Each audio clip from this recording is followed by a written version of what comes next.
Today, I'm making a video for new immigrants. So if you are new to a particular country, the UK, the US, Canada, Australia, Ireland, draw closer. This video is for you. If you're planning to relocate to any of these countries in the next few months, in the next year, in the next 18 months, draw closer. This video is for you.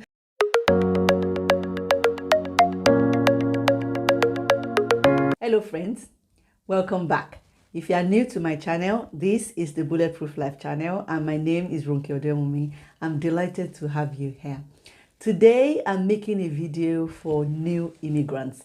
So if you are new to a particular country, the UK, the US, Canada, Australia, Ireland, draw closer. This video is for you. If you're planning to relocate to any of these countries in the next few months, in the next year, in the next 18 months, draw closer. This video is for you because today I'm sharing a few things you need to do to help you manage your finances as a new immigrant in one of these countries I just mentioned. Now, before we go right into that topic, can I ask you to please press the like button on this video?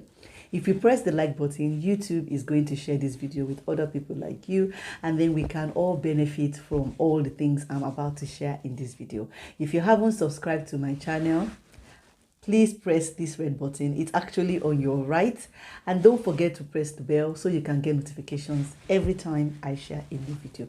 Nobody has asked for this video, but I'm making it because a lot of people are taking steps to relocate abroad. A lot of people are moving from Nigeria and a lot of other countries because we know how hard Nigeria is now and how opportunities are very limited for young people, for millennials, for Generation Z. And so people are making their way out of Nigeria, relocating to Canada. Canada is a very popular location right now. Sometimes I feel like packing my bags and just moving to Canada because I feel like everybody I know is in Canada.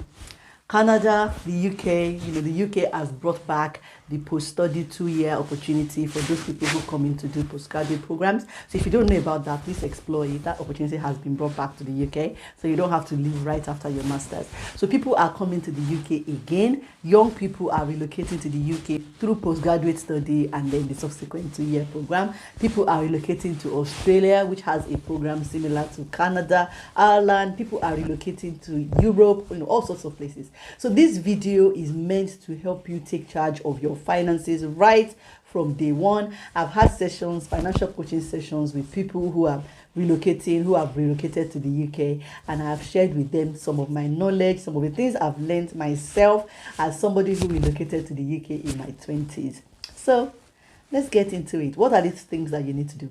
The first thing you need to do as a new immigrant, just landed, just arrived, is to open a bank account.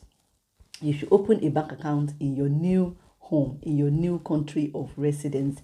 If you've come in on a student visa, a lot of the universities will help you or provide support to you with opening a bank account. But if you've not come in on a student program, if you've come in on a highly skilled workers program, or you've come in on some sort of exchange program, you need to open a bank account. There needs to be a place for you to put money away, a place for you to receive money, a place for you to make transactions.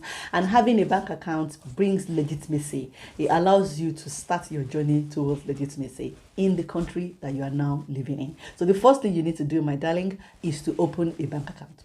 The second thing you need to do is to find an efficient way to remit money back home.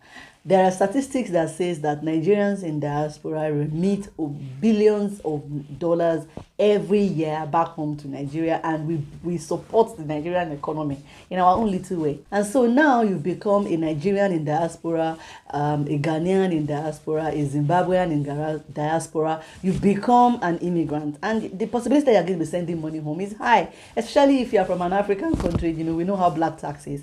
You're going to be sending money home to your siblings, to your parents, to the people that borrowed you money so that you could relocate, all that.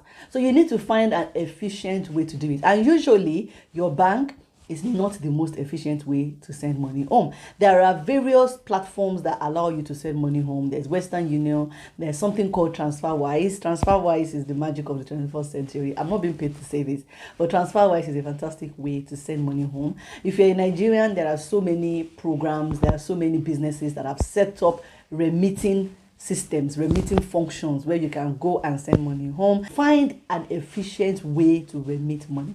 and it's not usually your bank. So that's the second thing you need to do.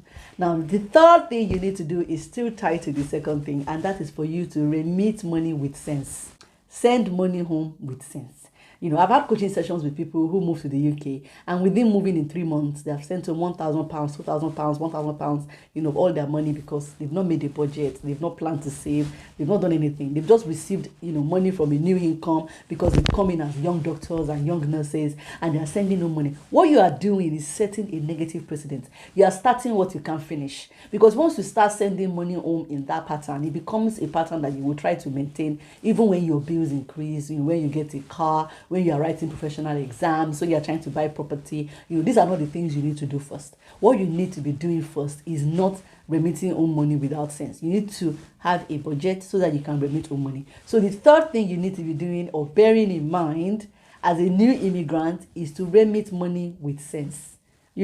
Think about it. There is black tax. We always have to send money home because a lot of us from African countries have people we want to support, people we need to help because of the way our economies are, the economies we left, back home in our home countries. They're not doing well. So you want to send them money, you want to help. That's absolutely fine. But do it with the consciousness that the number 4 thing I'm about to mention is important. Start saving for an emergency fund. You need to start saving. The moment you settle, the moment you get a job, you need to start saving. You need to put away an emergency fund. For a lot of people who are relocated abroad, there are still visas you need to apply for because you've come in on a work permit that needs to be renewed after 2 years, that needs to be renewed after 3 years. Sometimes your employer will do it, and sometimes it's something you have to pay for yourself. So you need to save away money for that. Then you need to save away money because even if your employer is paying for it, sometimes they want you to show proof that you can sustain yourself, proof that you're doing well, proof that you're living. So you want to have that money. Also, sometimes you need an emergency fund because an opportunity might arise, an opportunity to sit an exam, which your employer can refund you later, but you need to sit it first to improve yourself. When that opportunity is coming, you want to have funds for it. So what you want to do is have an emergency fund. You need to bear in mind that where you are relocated to is likely to be a country that's more expensive than the one you're coming from. So the possibility that you can get emergency support from home is probably low. So you want to build your own emergency funds so that when you need money for emergencies, you can dip into that pot. So the number 4 thing you need to know and you need to do as a new immigrant to manage your finances well is to build an emergency fund.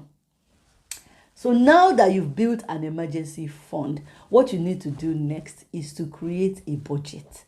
Create a budget for yourself. This budget you create is going to help you with building that emergency fund. You need to know how much is coming in. You need to know what your bills are, how much you need to spend monthly, and how much you're going to have left at the end of all your expenses. You need to have a budget. As a new immigrant in the UK, in the US, in Canada, in any of these countries, you need to have a budget. Some bills happen every month in these countries. Utility bills, electric, water, gas, all those utilities are constant and you pay for that constancy. So you need to have a budget to make sure that you can pay for those things. And if you're living in the UK, council tax is a thing. So you need to be able to pay for that, especially if you are renting an apartment or a house by yourself. It's not a house share that bill has been covered within the house share. So you need to build a budget that tells you what your bills are every month and how you're going to cover them and what's left after, so you can build an emergency fund and so that you can remit money with sense. Because if you have a budget, you will know that out of your 1,200 that has come in this month, once you've paid your 400 rent and you've paid your utility bills and you've put 200 in your emergency fund, you have only £100 or $100 to remit. But if you are somebody without a budget, once that 1,002 comes in, you are going to remit 500. You're going to remit 600 because it's 1,002. It's a lot of money. And then once you've done that remit, it can't come back. And now you have to deal with your bills, which are not going anywhere. You have to deal with all your expenses by yourself. So having a budget is another important step for you as a new immigrant in this country or in any of the countries I mentioned earlier. There are budgeting apps to help you. There are so many budgeting apps, and I think I should make a video about these apps that you can download. There are budgeting apps to help you budget your money easily, to help you keep track of your money, to help you track your expenses so that you budget that money, you track it, and you can put something in your emergency fund properly and remit money with sense. The next thing you need to do as a new immigrant, which is still on the lane of paying your bills, is to automate your bills. Automate your bills. Make your life simple. Automate your bills because these bills are going to happen. And you don't want them to pile. You don't want to start making those calls to electricity company, utility companies, asking for help, asking for some time to pay your bills because you've allowed them to pile. So you want to automate your bills, especially if you have gotten a job and your income is steady. Once you get a job in the UK or the US or Canada, your income is steady because this is not the kind of place where you will work and at the end of the month you'll be like, sorry, we can't pay you this month, there's no salary. No, you have left that one in Africa, you have left that one in Nigeria, you have left that one back at home. You are now in places where the system works, and if you work, you will get paid. So in the same way your income has been automated by your employer, that's the same way you also need to automate your bills. If you are getting paid weekly, decide what bills you are paying out of each week's pay. If you are getting paid monthly, automate your bills such that they are getting paid first of the month, second of the month. They are out of the way before you start shopping, before you start making all those expenses or spending all that money. Still in the line of spending, you need to research before you shop. Don't say now you are in the land of consumerism, you are going to spend. Things are very accessible in these countries. It's very easy to walk into a shop and buy a lot of things. It's very easy to sit on your laptop and just shop away. I remember when I first moved to the UK as a student, and I was in my hostel room that day when somebody just put a slip under my door and I picked it up. It was a food delivery service. It wasn't Just Eat. Just Eat bought that food delivery service. They started before Just Eat, and Just Eat bought them now. So I can't remember the name exactly, but it was similar to Just Eat. And I was amazed that I could sit in my hostel room and order food. And right there on my computer, I typed in the website and there was food. There was Chinese, there was Indian, there was fish and chips, there was pub food, the whole works. It was mad. I could not believe myself. I'm fair. I ordered food. I waited. Truly, ladies and gentlemen, 20 minutes later, my dinner arrived hot. Let's just say that I ordered food that week like a mad person. I was just ordering because it was accessible to me. So as a new immigrant in the West, in the UK, the US, Canada, Australia, Ireland, Europe, a lot of things are going to be accessible to you online. That doesn't mean you have to buy. Do your research before you shop. Because you want to shop quality, you want to research the brands you are shopping before you shop them. Do your research, know what is what, know the seasons, know what is cheaper in different seasons before you start shopping randomly, because it will help you spend better. It will help you spend efficiently. So you want to research before you shop. Build your credit score. It's very likely that you have moved to a country with a credit system, which is not a system a lot of us are used to coming from Africa. A lot of countries in Africa, Nigeria, Ghana. I can't speak for South Africa exactly, but a lot of countries in Africa don't have a strong credit system. And now you've moved to the UK. You've moved to the US, you've moved to Canada, and there's a credit system. You need to build your credit score. Now, you don't always have to get a credit card to build your credit score in a place like the UK. You can first of all get on the electoral roll. If you are from a Commonwealth country like Nigeria, you can get on the electoral roll in the UK. So get on the electoral roll. It's good for your credit. Get a mobile phone contract. It can be a SIM-only contract, which is very affordable, more than you getting a mobile phone and SIM contract. Get a mobile SIM contract. That requires a credit check, and that also helps your credit once you start paying it regularly. Utility bills and all of those things can improve your credit as well. Now, if you absolutely have to get a credit card, in countries like Canada, credit cards are required to improve your credit score. Get a credit card. When you spend it, make sure that you pay it back fully every month so that you don't build up debt. So get a credit card and use that to build your credit score. Building your credit score is very important. When I was leaving Nigeria, I remember a senior colleague pulled me aside and said to me, get a credit card. Make sure you get a credit card and spend it so that you can build a credit score. My senior colleague forgot to mention to me that credit card that you're spending, you will pay. Or that credit card that you're getting, you need to pay monthly. Or that credit card that you're getting, you need to check the interest rate. They just said, get a credit card and spend it so that you can build a credit score. Yes, Build a credit score, but spend your credit card wisely so that you don't fall into debt. We are talking about managing your finances here. We don't want you to fall into debt. So get a credit card, build your credit score. If you're in the UK, you can actually avoid getting a credit card and still build your credit score by jumping on the electoral roll, registering on the electoral roll, and getting things like utility contracts and so on to build your credit score. This next point is a sore point for a lot of people. I've read stories and articles on Facebook, online, of people relocating to the UK or Canada. They find a church, they join the church, and then before you know it, they're paying tithes. And when they're not working, they're paying tithes on their credit cards and things like that, doing charity on their credit cards, because these churches are charitable bodies. I'm here to tell you, you should never do charity on your credit card. You're supposed to do charity from what you have. You're supposed to give from what you have. You're supposed to pay tithes from income that you received, income that you have. So you can't do charity on money that you don't have. And your credit card is not your money. It's borrowed money. It's not yours. So you can't do charity on credit card. This is not an issue of having faith for when your circumstances improve. No, have faith for your circumstances to improve. And when your circumstances improve, give. When your circumstances improve, do charity. When your circumstances improve and you're earning an income, pay tithes. I'm here to tell you, as a new immigrant, do not pay tithes or do giving on your credit card. You can quote me anywhere. I'm proud of this particular statement. You should never do charity or church giving on your credit card. No, because it's not your money. It's not your money. And God does not want you in debt. He does not want you stressed out. He does not want you suffering. No, that's not the kind of God I believe in. I don't know about other people, but that's not the kind of God I believe in. So don't do charity on your credit card. You need to be giving from what you have. And when I say giving from what you have, that doesn't mean that when you have your school fees pulled together as an immigrant, you now go and use your school fees to pay tithes, because that's not also your money. That's money that's been allocated to school fees. That's money that's meant for you to pay school fees to keep you in the country where you have relocated to. So please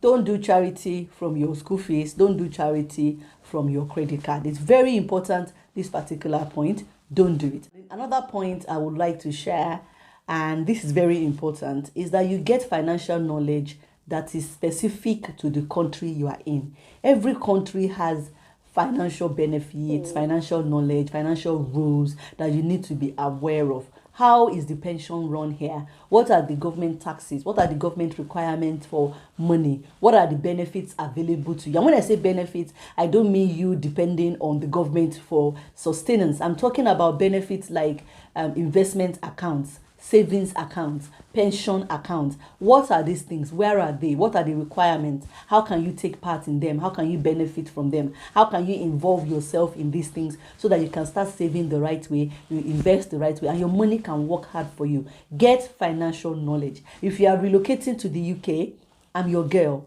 I will tell you everything you need to know. All the financial knowledge you need is on this channel. So subscribe, switch on the bell so that you can get notification every time I share a new video. Come here and get the financial knowledge that you need. If you are in Canada, there are Canadian YouTubers that are talking about money. They are there on Instagram talking about money, telling you what accounts are available. Google is your friend. Go to the government website and check their financial side. They will give you financial information that is correct and that is true. Even in the UK, the gov.uk site will always tell you what you need to know about opportunity. And if after you've read the gov.uk site, something is unclear to you, talk to me, buzz me, send me a message, send me an email, come and talk to me. I will reply. I will tell you what you need to know. Get financial knowledge that is specific to the country that you are in, because it will benefit you and it will help your money work harder for you. Which takes me to the very last point. Don't keep up with the Joneses. You're a new immigrant in this country, you're a new immigrant in Canada, you're a new immigrant in the US or in the UK. You're just trying to find your feet. You're just trying to settle down, adjust to the system, get a job, build a house or build a home, settle a home and all of that. Get your children into school. It's not the time for you to keep up with the Joneses. It's not the time for you to stunt on the gram and step on their necks and show people that you're now abroad. You're doing well. No. No, because the moment you start keeping up with the Joneses, you will live above your means. You will spend credit and you won't pay it back. You will spend money that you don't have, and then you will fall into debt and your finances will not be properly managed. So it's very, very important that you don't keep up with the Joneses. Let the Joneses do their thing. Let the Smiths do their thing. Your journeys are different. It's very important that as you're settling in to manage your finances, you don't keep up with the Joneses. I hope you've enjoyed all of these points that I've shared in this video. As a new immigrant, if you are somebody who is just coming into a new country or has just arrived to a new country, congratulations and welcome. I hope you have a wonderful time here. You are going to have a wonderful time because I'm rooting for you and I'm here to support you to manage your money right. If you have enjoyed this video, please share it with your friends. Drop me a comment. Let me know your thoughts. Let me know about the things you have done as a new immigrant, what you did when you first relocated to wherever you are now. And if you are planning to relocate anytime soon, drop me a comment. Let me know. Rooting for you as well. You know, I love it when people connect with me in the comment section. So please connect with me and share with me. If you haven't subscribed to my channel, I say this all the time, please press the red button on your right. And don't forget to press the bell so you can get notifications every time I share a new video. If you haven't pressed like on this video, I'm looking at you like this. But you know I love you. You know I'm your girl. Why haven't you pressed like? Why? What's going on? Press like on this video. Thank you. Thank you. I appreciate you. You're a wonderful friend to me. And until my next video, thank you for watching. And you keep living that bulletproof life. Bye-bye.